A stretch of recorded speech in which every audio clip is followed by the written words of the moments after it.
Hello மக்களே, welcome to my channel. Australian team வந்து India கூட ஓடிஐ 2020 விளையாட வராங்க. அதற்காக இந்தியன் ஸ்குவாடை வந்து நேற்று அனௌன்ஸ் பண்ணியிருந்தாங்க.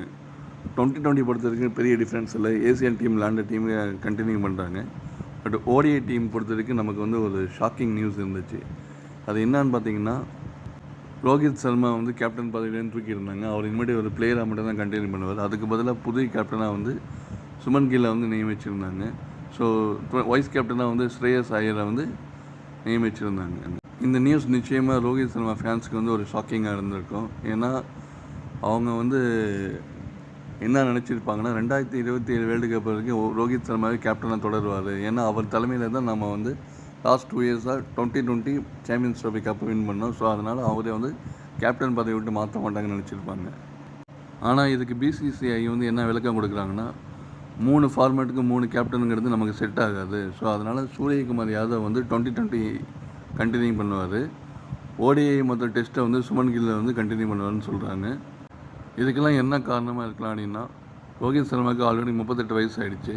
ஸோ 2027 அவர் 40 தொட்டுருவார். அவரால் தன்னுடைய ஃபார்மை ஒழுங்காக கண்டினியூ பண்ண முடியலன்னா, ஸோ அந்த டைமில் வந்து கேப்டனை வந்து மாற்றி புது கேப்டனுக்கு ப்ரெஷர் கொடுக்க வேணாம் அப்படிங்கிறதுக்காக 1.5 வருஷத்துக்கு முன்னாடியே கில்லுக்கு கேப்டன் பதவியை கொடுத்து டீமை செட் பண்ண பார்க்குறாங்க. ஸோ இந்தியன் டீம் வந்து ஆல்ரெடி 2020 சாம்பியன்ஸ் ட்ராஃபி வின் பண்ணதுனால ஓடிஐ வேர்ல்டு கப் வந்து இப்போ குறி வச்சுருக்காங்க. ஸோ இதுதான் காரணம் ரோஹித் சர்மா வந்து கேப்டன் பதவியை விட்டு நீக்கினதுக்கு. இந்த டீமில் ரவீந்திர ஜடேஜாவும் இல்லை. ஸோ அவரை இனிமேல் டெஸ்ட்டுக்கு மட்டும் ஆட வைக்கலாம் டிசைட் பண்ணிட்டாங்க போல். ஸோ பும்ராவுக்கும் வந்து ஓய்வு கொடுத்துருக்காங்க. அது என்ன காரணம்னா, 2026 2020 வேர்ல்டு கப்புக்கு மனசில் வச்சு அவருக்கு ஓய்வு கொடுக்கப்பட்டிருக்கு. முகமது ஷமி வந்து லிஸ்ட்டில் இல்லை. அவர் என்ன காரணம் தெரியல. ஸோ இது வந்து ஒரு ரோஹித் சர்மாவுக்கு ஒரு குருசியல் டைம்.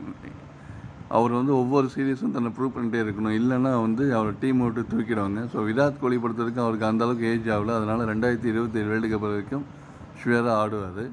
ஸோ அதில் எந்த பிரச்சனையும் அவருக்கு இல்லை. எந்த ஏசியன் டீமும் இந்தியன் டீமுக்கு வந்து ஈடு கொடுக்க முடியாது. ஏன்னா ஏசியன் கான்டினென்ட்லேயும் இந்தியா தான் பெஸ்ட்டு.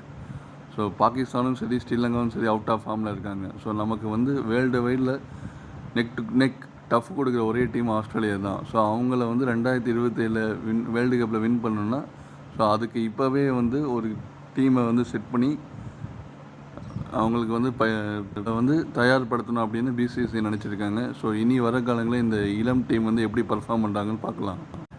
நீங்கள் நம்ம சேனலில் புதுசாக வந்து பார்த்தீங்கன்னா சப்ஸ்கிரைப் பண்ணிக்கோங்க. ஃபேஸ்புக்கில் பார்த்தீங்கன்னா இந்த பேஜை ஃபாலோ பண்ணிக்கோங்க. நெக்ஸ்ட் வீடியோவில் சந்திக்கலாம். Until then bye guys.